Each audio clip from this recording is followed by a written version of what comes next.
subscribe our channel Pakiza Institute and press the bell icon. Join us for a better future. Get a boost out of your career. अस्सलामुअलैकुम, welcome to pakizainstitute.com। pakizainstitute.com की तरफ से मैं हूं शुएब अहमद। तो students, आज की video के अंदर मैं आपको MS वर्ड के बारे में कुछ बताना चाहता हूं।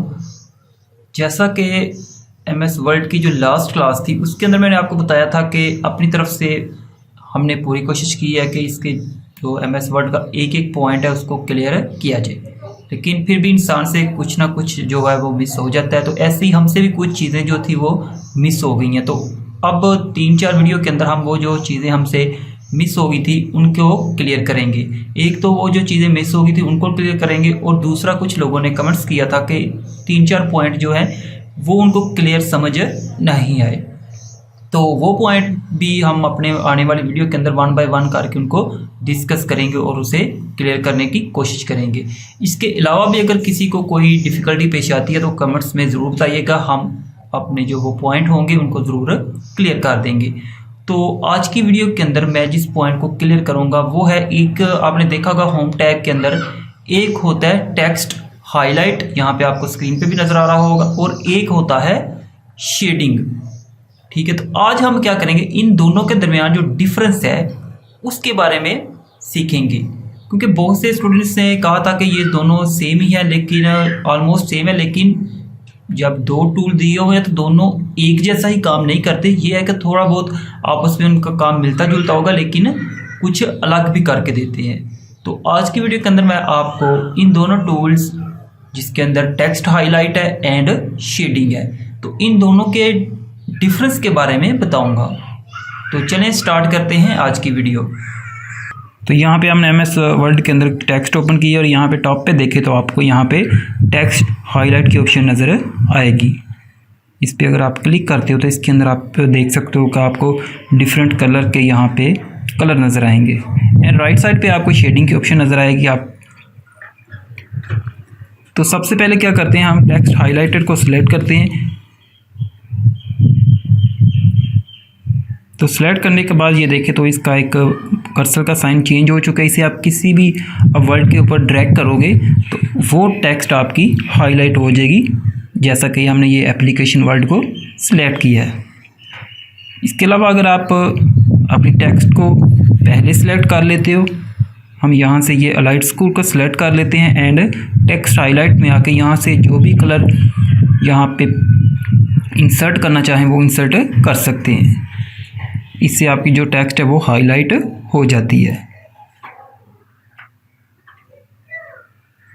यहाँ पे देखिए तो जस्ट क्या हो रहा है कि जो कलर है, बैकग्राउंड कलर वही चेंज हो रहा है, जब हमारी जो टेक्स्ट है उसका कलर जो ब्लैक था वो ब्लैक ही है।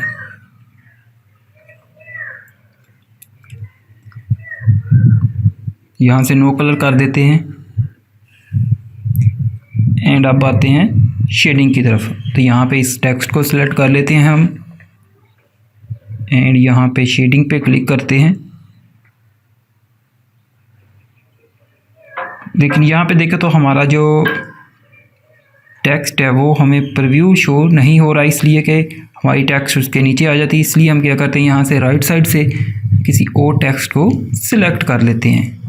फॉर एग्जांपल यहाँ पे सलीमपुरा कैंपस को सिलेक्ट कर लेते हैं एंड यहाँ पे देखें तो मैं शेडिंग के अंदर आके यहाँ से जो देखें जो भी कलर यहाँ से चूज़ करूँगा वो हमारी टेक्स्ट के ऊपर अप्लाई होता जाएगा। लेकिन इसके अंदर एंड टेक्स्ट हाईलाइट के अंदर जो डिफरेंस है वो मैं अभी आपको बताता हूँ। फॉर एग्जाम्पल यहाँ पे देखें तो ये मैंने कलर सिलेक्ट किया तो क्या हुआ है, फिल हो गया। लेकिन यहाँ पे एक चीज़ आपको डिफरेंस नज़र आएगी कि यहाँ पे देखें तो जब मैं यहाँ पे ये देखें तो डार्क रेड कलर यहाँ से चूज़ करूँगा, फॉर एग्ज़ाम्पल यहाँ पे ये देखें तो यहाँ पे ब्लू भी अगर पिक करता हूँ तो क्या होता है, हमारी जो टेक्स्ट है उसका ऑटोमेटिकली कलर जो है वो वाइट हो चुका है। ऐसे ही हम यहाँ पे कोई और कलर चूज़ करते हैं, ये मैं डार्क रेड चूज़ करता हूँ तो ये देखें यहाँ पे भी हमारी जो टेक्स्ट है, इवन के यहाँ पे अगर ब्लैक लेते हैं तो टेक्स्ट जो है वो वाइट हो जाती है। इट्स मीन कि यहाँ पे आप जब कलर चूज़ करते हो शेडिंग के अंदर तो ऑटोमेटिकली वो आपकी टेक्स्ट का भी कलर चेंज कर देता है। और किस वक्त करता है, जब आपकी टेक्स्ट किसी स्पेसिफिक कलर के ऊपर क्लियर विजिबल नहीं रहती तो वो क्या करता है, फिर आपकी जो टेक्स्ट है उसका भी कलर चेंज कर देता है। एंड दूसरी थिंग यहाँ पे ये है कि जब हम टेक्स्ट हाईलाइट कर रहे हैं तो जस्ट ये उसी वर्ड के ऊपर अप्लाई होगा जिसको हम सिलेक्ट करेंगे।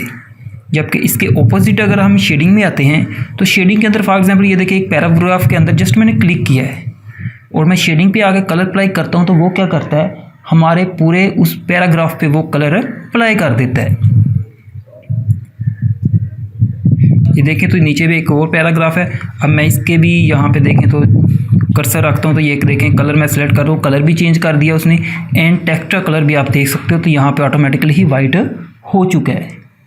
तो ये बिग डिफरेंस है टेक्स्ट हाईलाइट के अंदर एंड शेडिंग के अंदर। शेडिंग के अंदर इवन कि अगर आप किसी पैराग्राफ के लास्ट पे भी कर्सर रखते हो देन भी वो क्या करता है, उस पूरे पैराग्राफ को यहाँ पे आप देख सकते हो तो उसका जो कलर है वो चेंज कर देता है। अगर आपकी टेक्स्ट उस कलर के ऊपर विजिबल नहीं रहती तो वो ऑटोमेटिकली ही आपकी टेक्स्ट का कलर भी चेंज हो जाता है। तो ओके स्टूडेंट्स, ये तो थी हमारी आज की वीडियो जिसके अंदर हमने टेक्स्ट हाईलाइट एंड शेडिंग के दरमियान जो डिफरेंस होता है उसके बारे में बताया है। तो आई थिंक आपको ये वीडियो देखने के बाद टेक्स्ट हाईलाइट एंड शेडिंग के दरमियान जो डिफरेंस है वो क्लियर समझ लग गया होगा। तो इसके अलावा भी आपको कहीं पे अगर कोई डिफ़िकल्टी पेश आती है तो कमेंट्स में ज़रूर बताइएगा। इंशाल्लाह ताला हम आपकी जो परेशानी है उसे जल्द हल करने की कोशिश करेंगे। तो मिलते हैं नेक्स्ट वीडियो में, तब तक के लिए मुझे इजाज़त दें। अल्लाह हाफिज़।